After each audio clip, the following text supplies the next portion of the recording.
নমস্কার, কেয়াস কিচেনে আপনাদের সবাইকে স্বাগত জানাই। আজকে আমি বানাবো দেশি মুরগির তরকারি। আসুন দেখি দেশি মুরগির তরকারি বানাতে আমাদের কি কি জিনিসের দরকার। আমাদের লাগছে দেশি মুরগি, এখানে 250 গ্রাম দেশি মুরগি আছে। আর আছে টমেটো কুচি, রসুন বাটা, আদা বাটা, লঙ্কা বাটা।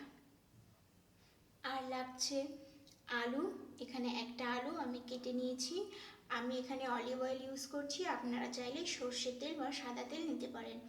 আর আছে তেজপাতা, জিরে আর পেঁয়াজ কুচি। এখানে যে একটা ছোট ছোট পেঁয়াজ হয় যেটাকে ছাঁচি পেঁয়াজ বলে, আমি সেই পেঁয়াজটা নিয়েছি। আপনারা চাইলে যে কোনো পেঁয়াজ নিতে পারেন। আর লাগছে লবণ, ভাজা জিরে গুঁড়ো, হলুদ গুঁড়ো, ভাজা ধনে গুঁড়ো, শুকনো লঙ্কা গুঁড়ো আর গরম মশলা গুঁড়ো। এইবার প্রথমে একটা পাত্রে আমি মুরগিগুলো নিয়ে নেব।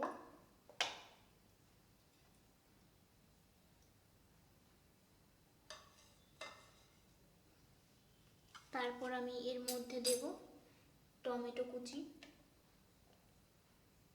রসুন বাটা, আদা বাটা, লঙ্কা বাটা, পেঁয়াজ কুচি,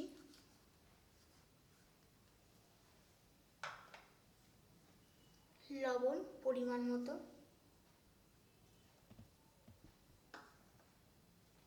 ভাজা জিরে গুঁড়ো।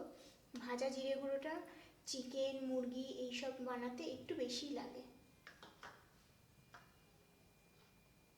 হলুদ গুঁড়ো, ধনে গুঁড়ো, শুকনো লঙ্কা গুঁড়ো। যেহেতু কাঁচা লঙ্কা বাটা দিয়েছি তাই অল্প করে একটু দেব। কেউ যদি খেতে না চান শুকনো লঙ্কা গুঁড়ো দিতে হবে না।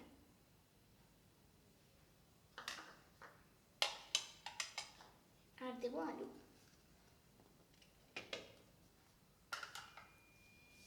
দিয়ে ভালো করে সব মাখিয়ে নেব।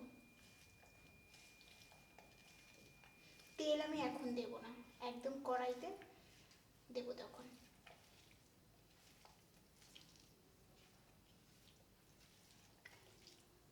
আপনারা চাইলে মাখিয়ে এটা কিছুক্ষণ রেখে দিতে পারেন, আমি রাখছি না, আমি এখনই বানিয়ে নেব।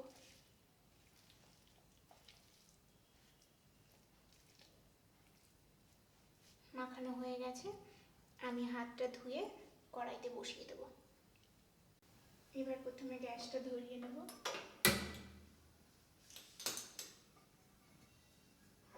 কড়াইটা একটু গরম হলে তারপর আমি তেল দেব। গরম হয়ে গেছে, এবার তেলটা দিয়ে দেব।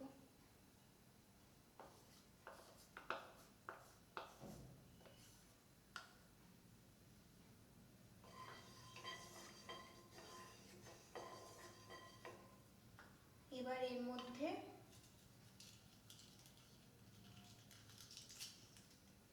তেজপাতা আর এই জিরেটা দিয়ে দেবো। জিরেটা যখন ফুটবে তখন আমি চিকেনটা এর মধ্যে ঢেলে দেব।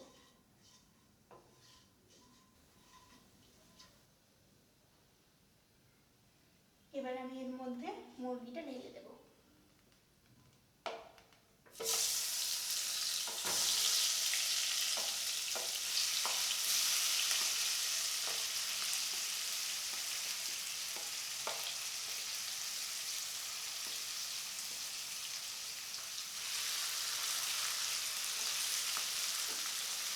এবার ভালো করে এটা কষিয়ে দিতে হবে। মুরগিটা কষা অবধি আমরা অপেক্ষা করব, আর মাঝে মাঝে একটু নাড়িয়ে দিতে হবে। এখনই ঢাকা দেবো না, একটু ভাজা ভাজা হয়ে নিই, তারপর ঢাকা দিয়ে রাখবো। একটু 2 মিনিট মতো একটু ভাজা হয়ে নিই।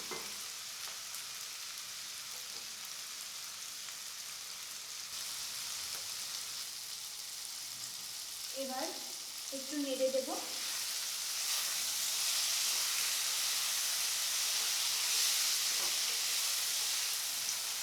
এবার গ্যাসটা আস্তে দিয়ে একটু ঢাকা দিয়ে রাখবো। মশলাটাকে একটু কষতে দিতে হবে, আমি একটু ঢাকা দিয়ে রাখছি।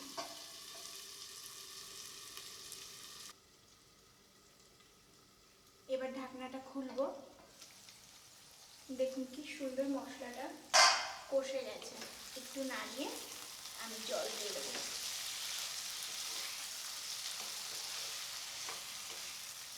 যেহেতু এটা দেশি মুরগি, হতে একটু টাইম লাগবে। আমি এবার জল দিয়ে দেবো।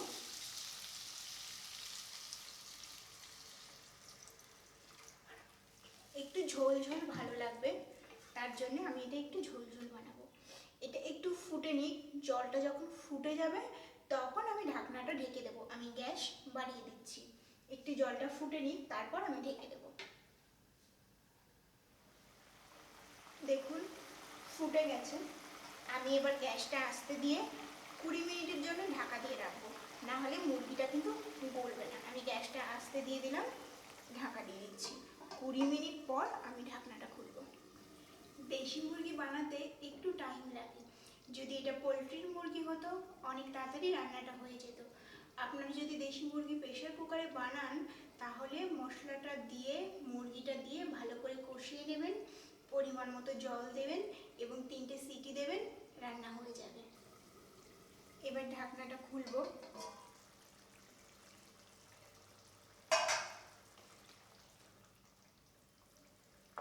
আলু একদম গলে গেছে, আলু মুরগি একদম পুরো গলে গেছে। এবার আমি এর মধ্যে গরম মশলা গুঁড়োটা দিয়ে দেবো, একটু নাড়াচাড়া করে নামিয়ে দেবো।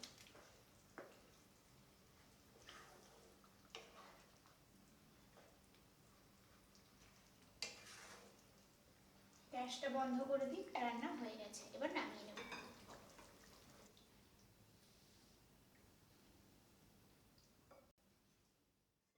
দেশি মুরগির তরকারি হয়ে গেছে। এটি রুটির সাথে খেতে খুব ভালো লাগবে। আপনারাও নিজেরা বাড়িতে বানান এবং খেয়ে দেখুন খেতে কেমন লাগে, এবং আমাকে অবশ্যই জানান এটি খেতে কেমন লাগলো।